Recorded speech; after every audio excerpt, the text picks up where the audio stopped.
Hey, yo.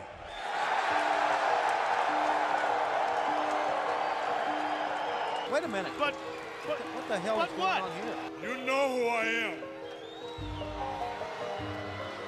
But you don't know why I'm here. It's survey time.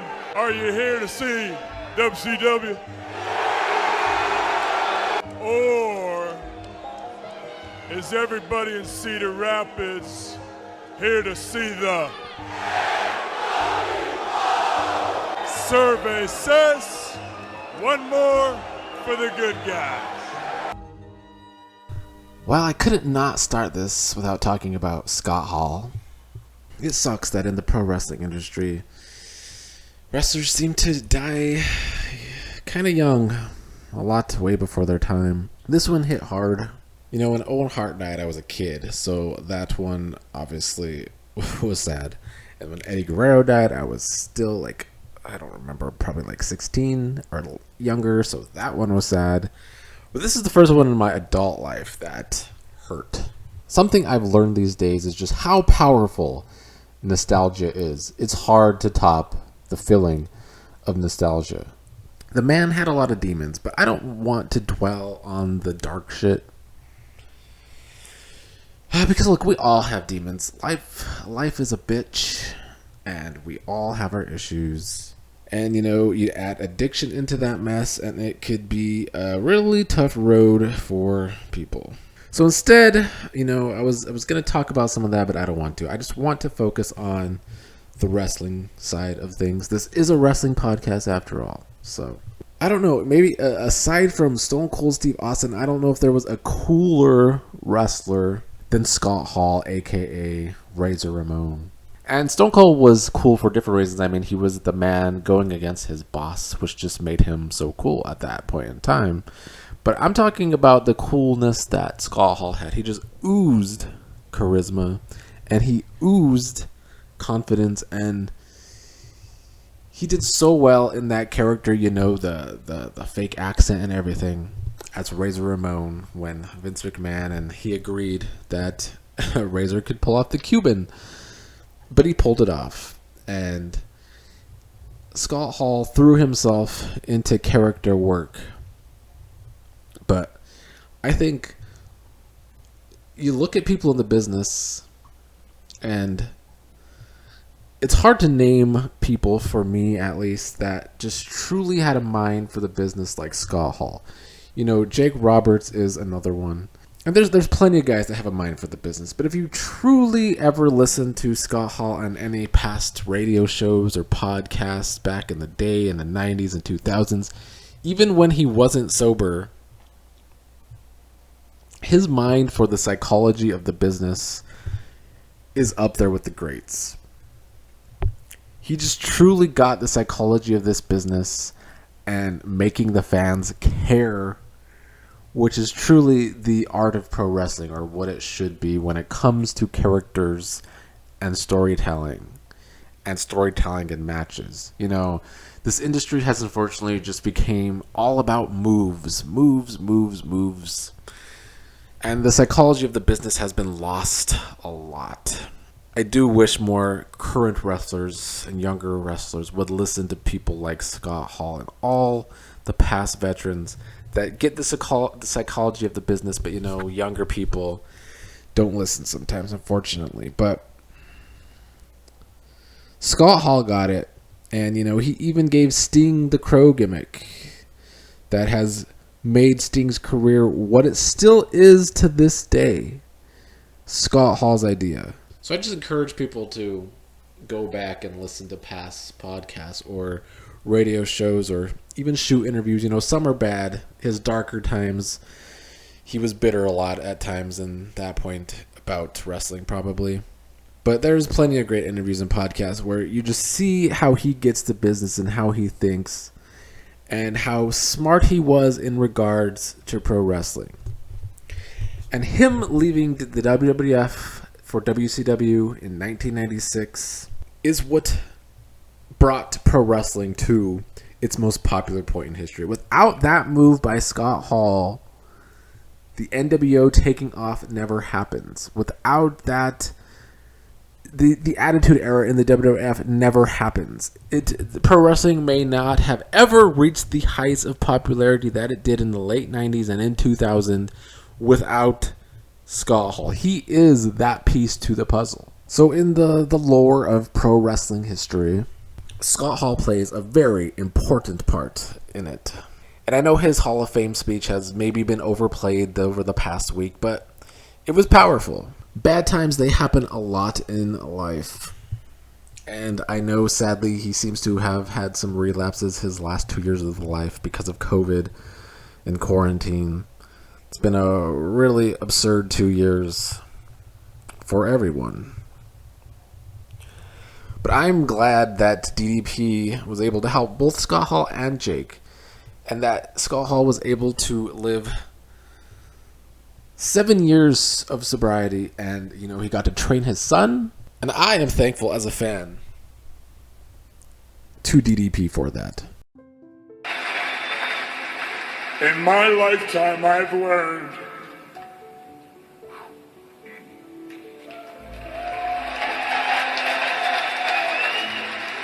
hard work pays off. Dreams come true. Bad times don't last, but bad guys do.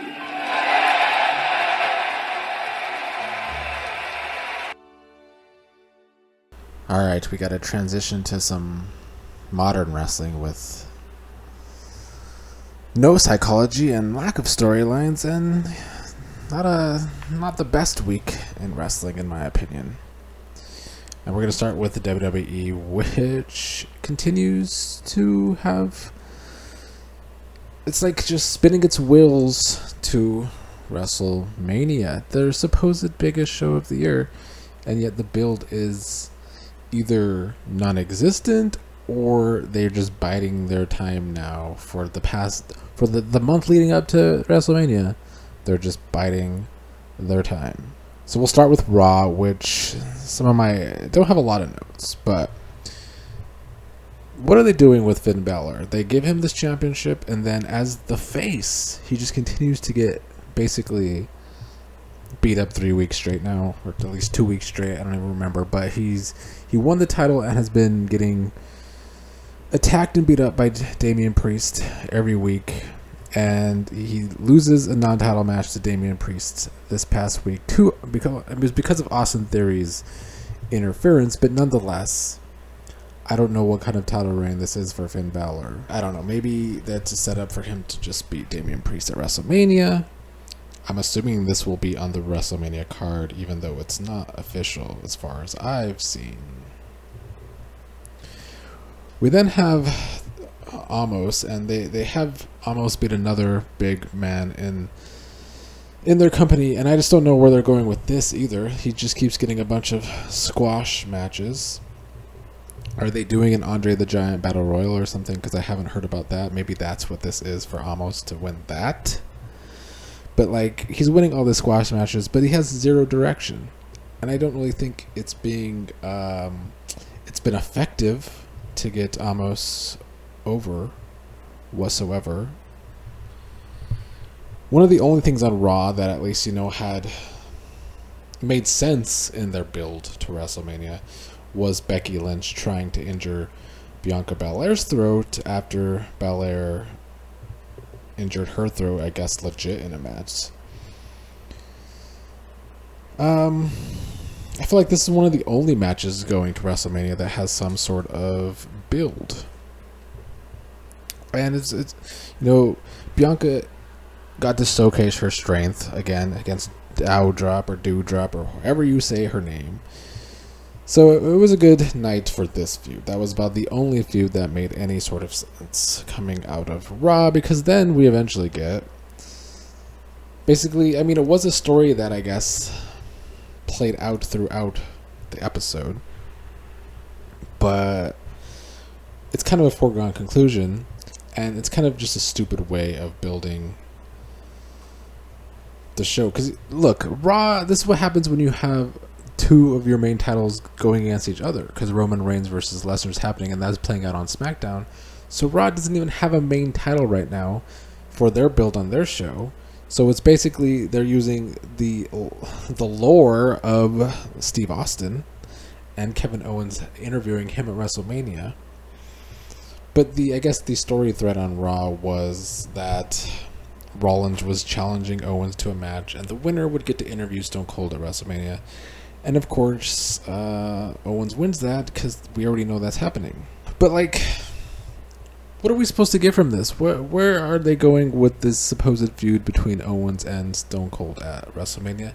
There's zero heat in this happening.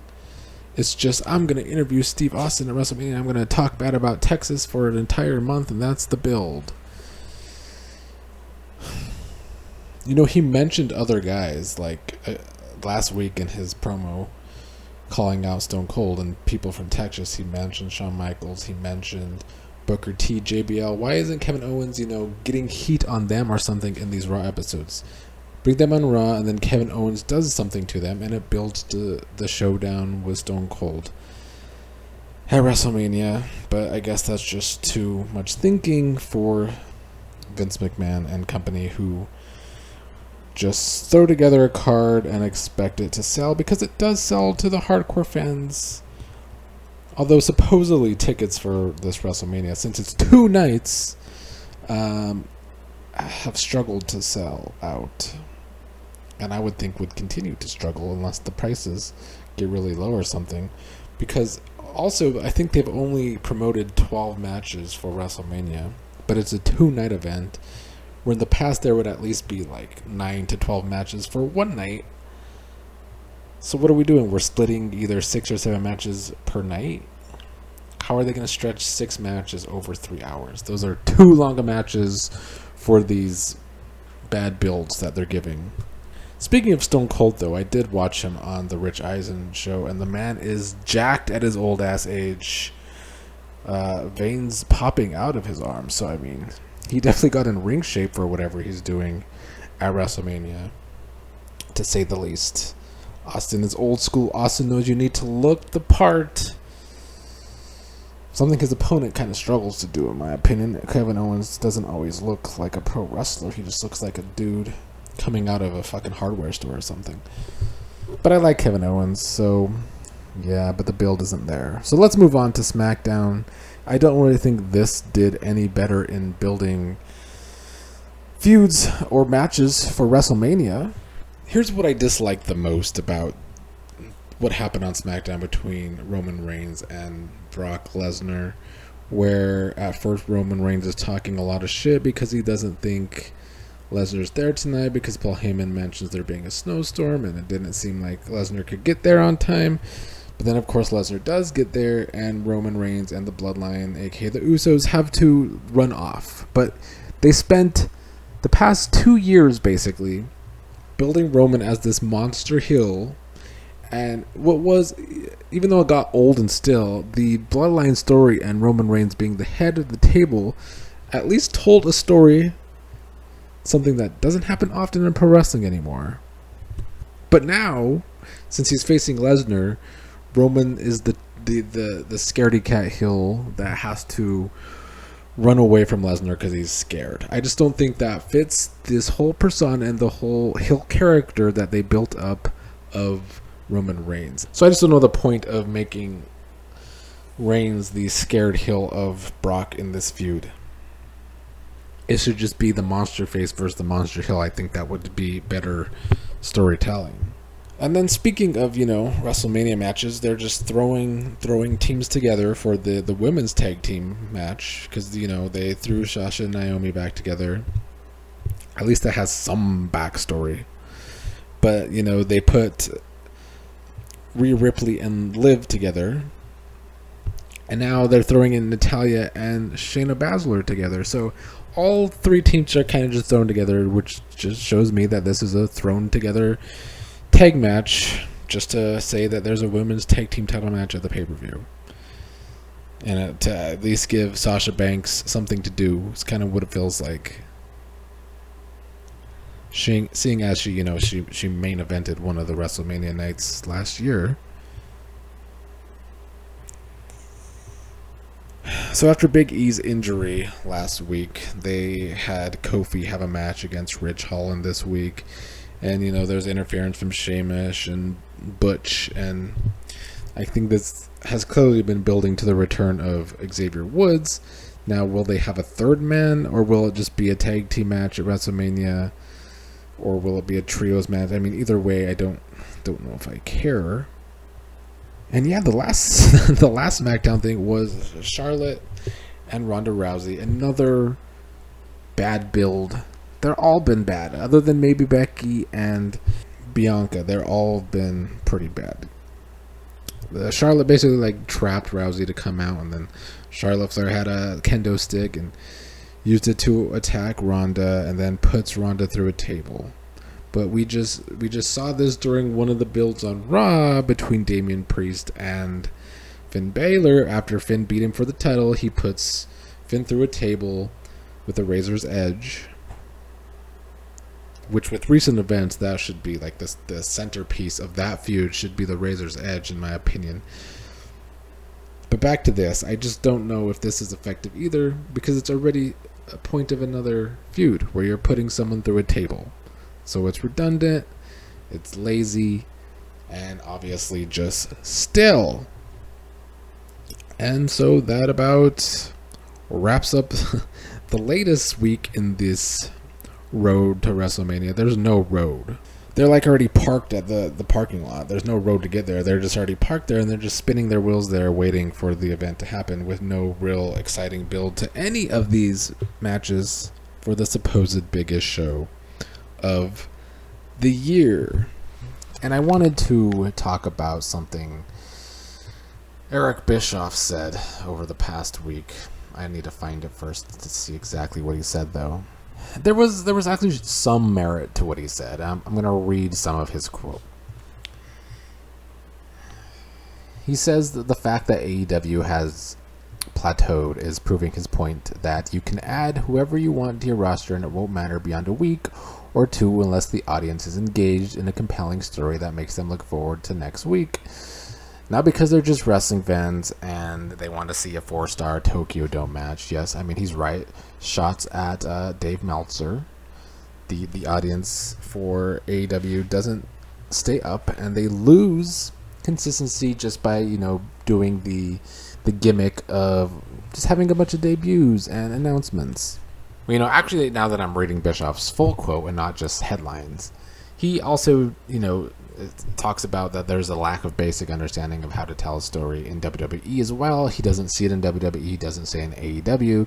It's definitely true in WWE. I mean, looking at the road to WrestleMania, they have zero basic understanding of how to tell a story. Although I don't believe Bischoff is out here being a good person to tell stories. Bischoff was never a head booker. When when WCW was successful, it was Kevin Sullivan who was booking. And yes, we know that Bischoff stole the idea for the NWO from Japan and made that a huge success. But, of all the shit that Bischoff talks about people like Vince Russo, Bischoff's never actually told stories himself. So I just want to make that clear as well. But I do think Bischoff does get a basic understanding of how to tell a story, which is what he's saying here, something that the WWE clearly lacks, and he is saying AEW also lacks. I think that there is, however, some basic understanding from AEW of how to tell stories. They kind of go off the rails or get lost by just... First of all, they now have a bloated roster, but they also just care too much about having supposed 5-star matches, 4-star matches, none of which those matches really ever tell a story. But I just think that currently Bischoff's quote just is actually more true of the WWE than really AEW. I will get to AEW in a second, but I wanted to first talk about the fact that supposedly Cody Rhodes is indeed on his way back to the WWE. It's been rumored for a while now. I thought it would be crazy if this was true on both Cody Rhodes' side and Tony Khan's side. And speaking of Vince Russo, he actually said something in the past week that I said 2 weeks ago on the podcast about how if Tony Khan bought ROH but also let Cody Rhodes go, it doesn't make any sense because that was your story. That's the story to tell with ROH, is that, hey, actually, it's Cody Rhodes that's in charge of ROH. He got one over on Tony Khan, and that's how you build back up ROH, and you also, attach that to, you weave that story into AEW. It makes all the sense in the world. It's the easy go-to story to tell. So if Tony Khan was going to buy ROH, and if Tony Khan just throws all this money at everybody else, I don't really know how he and Cody couldn't come to that understanding. You give Cody ROH, which is what built him back up after he left the WWE anyway. So that was the story, and Russo talked about this past week, and I just think it's just true. But Cody's on his way back to the WWE, and I don't think that's going to work out for Cody Rhodes either, because WWE can't tell stories, and the WWE is very petty with people that have talked a lot of shit about the WWE after they leave, like Cody has done. So you know they're going to do petty shit to Cody with the booking. So I don't understand this from anyone. All sides. It doesn't make sense, because I don't think the WWE is going to know how to use Cody Rhodes or even care to push Cody Rhodes. I think it's assumed that he's going to be facing Rollins at WrestleMania. But what's the story there? But yeah, definitely stupid of Tony Khan for... If he's going to spend all that money on ROH, then this was the story to go to, with Cody Rhodes leading ROH. And we can't even get that. Tony Khan just throws all this billionaire son money away to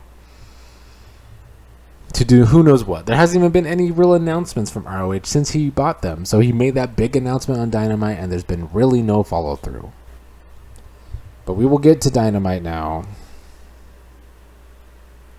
It was also a pretty lackluster show, in my opinion. One bright spot that I'll get to. So Dynamite starts with Red Dragon and Adam Cole versus Adam Page, Luchasaurus, and Jungle Boy.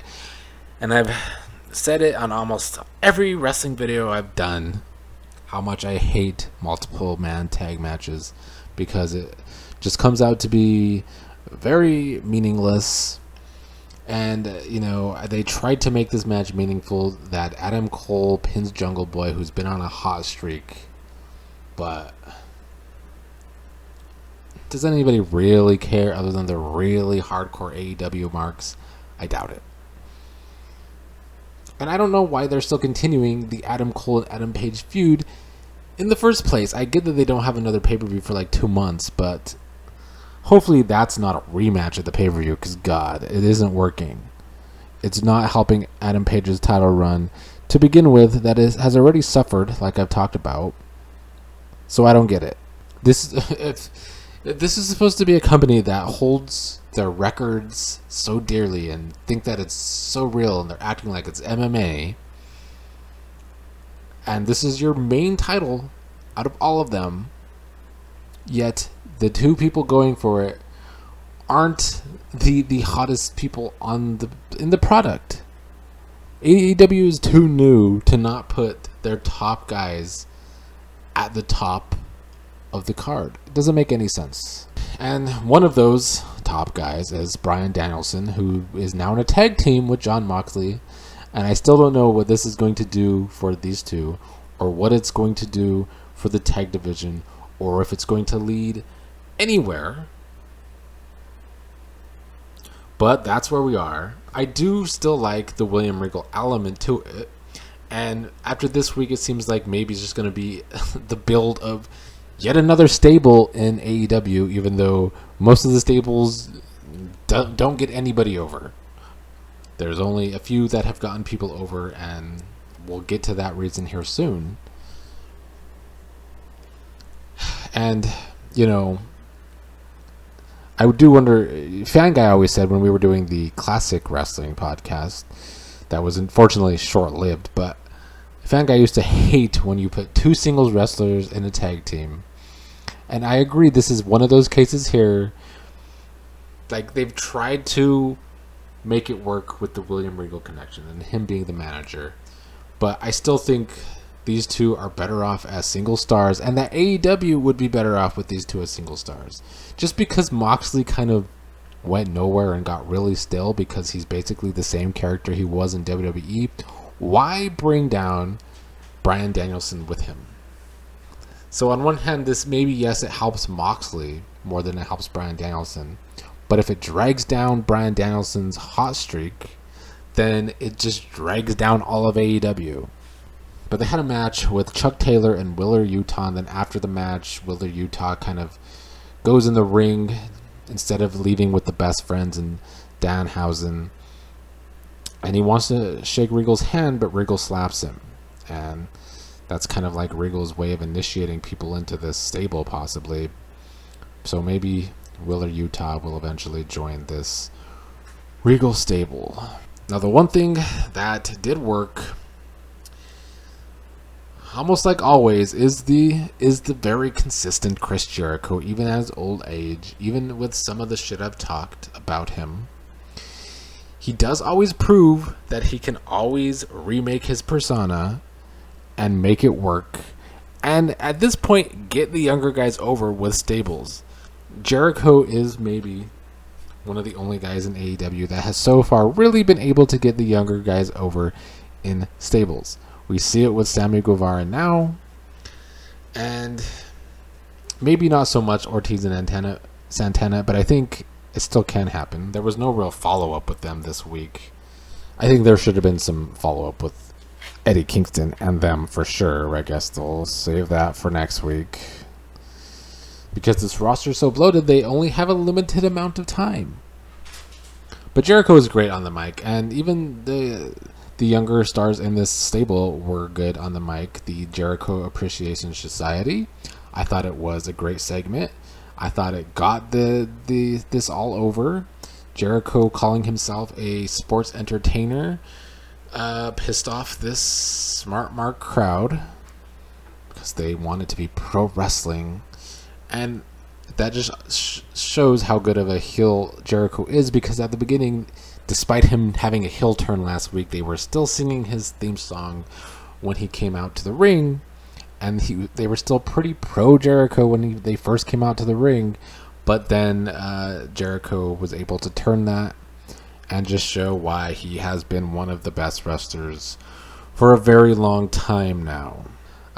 He had some great quotes in this promo about how there's been billions of years and we're all lucky enough to be alive during the Jericho era. And, you know, obviously him doing the heel shtick where they don't appreciate it, don't appreciate him.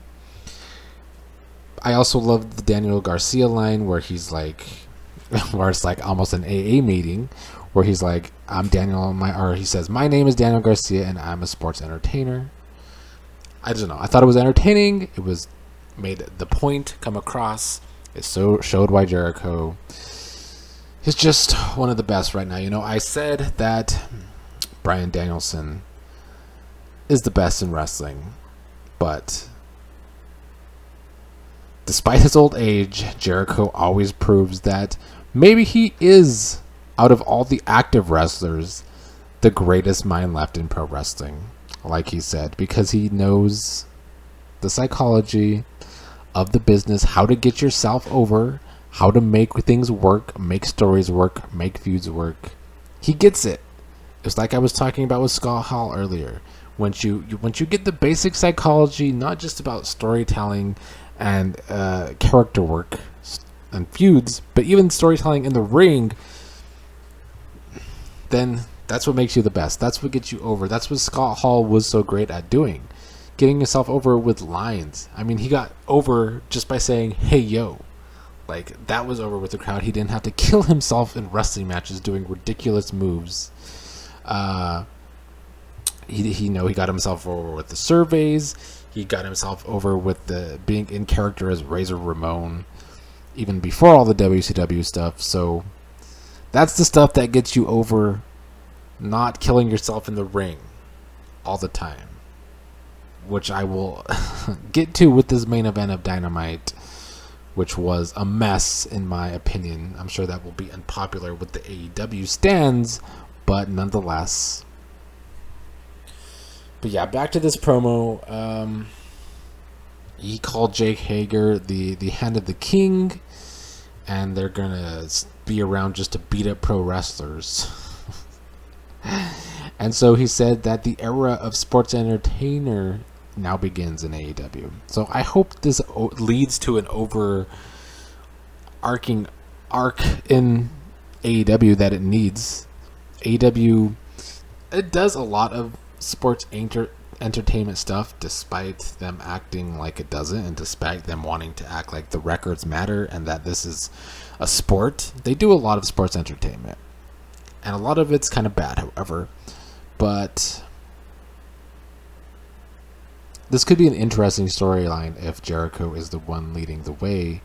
Alright, next up was the TNT title match between Scorpio Sky and Wardlow, where Wardlow basically had the match won, but Shawn Spears came out with a chair, and then that led to the ref being distracted by him, and then MJF, of course, costs Wardlow the match. Scorpio Sky wins with a roll-up, and we are transitioning, or basically continuing, the feud between MJF and Wardlow. This one was a mixed bag for me, because I too still think, like I said last week, that Wardlow needs more build-up than he's gotten. Like, it's working, and it's been one of the better AEW basic storytelling that we've at least gotten between Wardlow and MJF and Shawn Spears.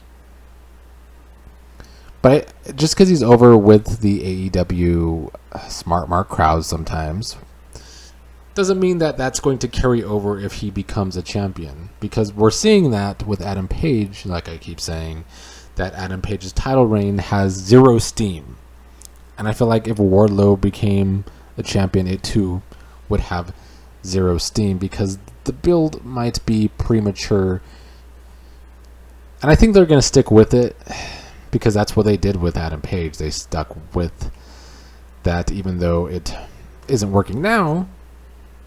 But I think the feud with MJF should be interesting. MJF has probably been one of the more interesting things in AEW outside of Jericho before all of these WWE signings, I guess. My main problem, I guess, was that all those people had to win matches just to qualify for a ladder match to become the number one contender to the TNT title, and then this is what happens after all of that. It was kind of like a waste of time. And I feel like somebody else could have won that ladder match to get them over more, and then you can still continue the Wardlow and MJF feud in other ways. I mean, they already continued it that same night when Wardlow costed MJF the match against CM Punk. So that continued the feud right there. So why have Wardlow win that ladder match that you built up for almost 2 months, only for him to get this title shot and it to be ended like this? I don't know. I just think you should and could have multiple story threads at once, and somebody else winning that title shot and having their own story thread would have been better off. We also haven't seen CM Punk since he beat MJF, by the way, which isn't great for the CM Punk follow-up that he desperately needs in AEW, or he's just another guy. The Hardys vs. Private Party match honestly was not very good. The Hardys looked slow, and it just went on too long. There were points in the match I think they should have ended it sooner, because it was the right logical points to end the match, which was the same problem in the main event, by the way.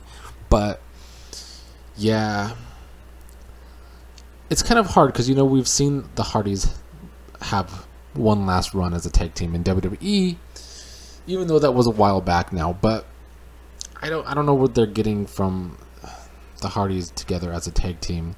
Hardy's going away party. I don't know what it is. All right, the main event, probably a controversial take. I don't know. But the AEW Women's Cage match was Britt Baker versus Thunder Rosa. And on one hand, they finally did the right thing and took the title off of Britt Baker. And it's Thunder Rosa's now to run with. But the match itself, I thought was bad. Because, first of all, AEW just does a lot of violence. And so when we just had violent matches at a pay-per-view a week and a half since this Dynamite. Week and a half ago since this Dynamite aired on last Wednesday. But then, so we have this match and there's violence again inside the cage, a bunch of chairs, a bunch of attacks. I just felt like we've already seen this violence a lot lately in AEW that it didn't make this match mean more. And then some of the spots didn't work either. They set up all those chairs and Britt Baker gets pushed onto them and it was like, wow, that's what that's what that big spot was. She just bounced off one chair even though there's 8 set up. I'm glad it was safe and they didn't go too out there with that chair spot, but it didn't look good. I thought the spot didn't look good. And then the worst part of the match, one of the worst parts of the match for me, is that they didn't end it at the logical spot to end it. You know, these days it seems like every match just has to have a bunch of kickouts or a bunch of devastating moves that should end the match, but it doesn't, and then you get a kick out. But when every match is having a bunch of kickouts, once again, you're not telling a proper story, and it's just not logical, and it takes away from the goal you're trying to accomplish, which is getting Thunder Rosa over as the new champion. So when we had more kickouts, or at least there was one prominent kickout towards the end of that match that I thought that should have ended the match, it also sucked the air out of the audience, because had the match ended there, I think the reaction would have been better than it was. But when you end it a minute later and it just didn't have the same reaction, I think, where the end of the match that it could have had you ended it at a logical point in the match, because you have the audience thinking that's where the match is going to end. You're going to get the big pop there. That's the psychology of the match. But then, oh, that's a kick out, and the audience is like, damn, here goes the match again. It keeps going. Where it ended, it just took away from the match. And another thing that took away from the match is that referee, Aubrey Edwards, the worst referee of all time, because she's always trying to get herself over, but she's a referee. She's not the wrestler, so why is she trying to get herself over?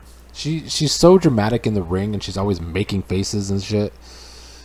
It takes away from the match rather than adds to the match. It's like she is a caricature of a referee that's just super over dramatic. She's really bad at her job, and somebody needs to tell her that. And I think that's probably an unpopular opinion too, because, oh my god, a woman referee. But she isn't good at it, and she's not doing her job, which is to just be there to count 1, 2, 3. That's her job. Hate to break it to her, you're not the star of the match, you're the referee. So I don't know why they let her do that all the time in matches, but it sucks. And so I want to say I respect these two women. I respect Britt Baker and Thunder Rosa for going out there, giving it their all, putting their bodies on the line, but it wasn't booked right. And it didn't do the job that they think it did.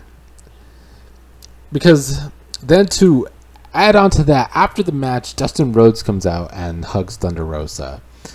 And for several reasons, I think this was so bad. I'm assuming he was the agent on this match, because there was no other reason for him to come out and be hugging up on her.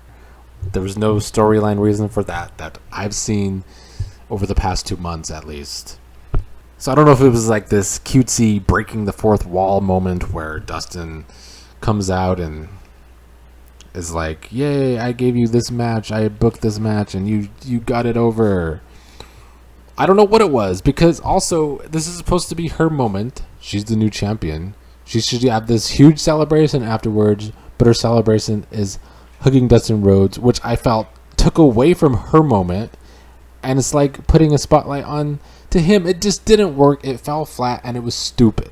So yeah, I thought that main event was a fail. It was booked badly, and I know AEW hardcore fans thought it was a great match, but it wasn't that great. It was overbooked, and they didn't even get the full emotion out of it that they could have.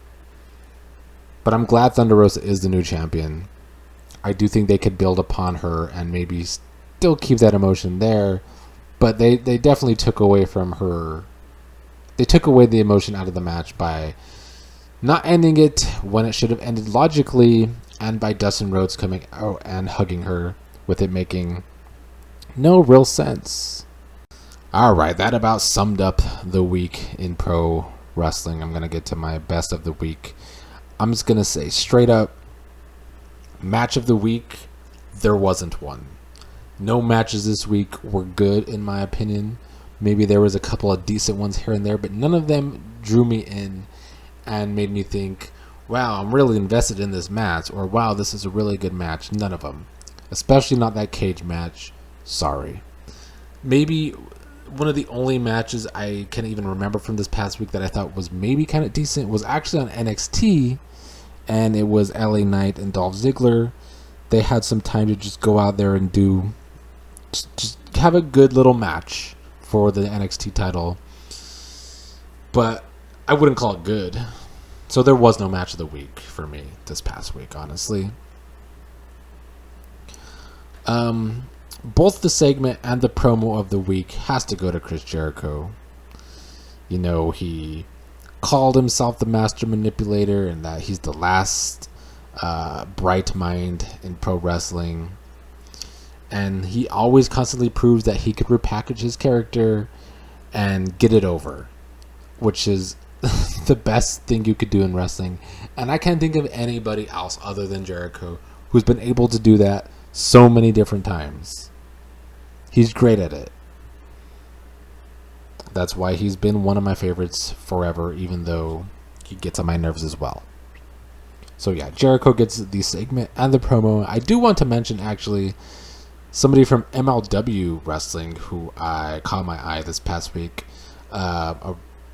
His name is Richard Holiday. Now, he's kind of similar to MJF in some ways. He seems like this rich character heel, but he's kind of like a more immature version of him. And there was this segment where he basically wanted to make a sex tape in a limo. I don't know. I thought it was funny. I thought it was honestly good character work. He also cut a pretty decent promo at the beginning of the show. He also stood out to me this past week, even though I don't watch MLW all that often. But I'm glad I checked it out this past week to give him a little bit of credit. I'm going to say the feud of the week will go to MJF and Wardlow. I mean, I criticized some points of all of that, but for the most part, this feud has been working. It is basic storytelling, like Bischoff says AEW doesn't have, but there has been storytelling between MJF and Wardlow. They've hit the story points with that, and right now, over this past week, them continuing to feud will keep them as my feud of the week for now. My woman of the week will go to, despite the match being stupid for the most part, Thunder Rosa is the new AEW Women's Champion, and I will give her the Woman Wrestler of the Week. And then the Male Wrestler of the Week is Chris Jericho. It was his week. I've talked about it throughout these past 30 minutes or so about Jericho just being great at what he does. He did it again. He is the Male Wrestler of the Week for me. And that about sums up the week. We are getting closer to WrestleMania, even though the build is terrible. And AEW is still like 2 months away from their next pay-per-view. So they're going to have a slow build too. So I hope we get some better episodes of wrestling next week, because this week was kind of rough. And it was already a rougher week because of Scott Hall's passing.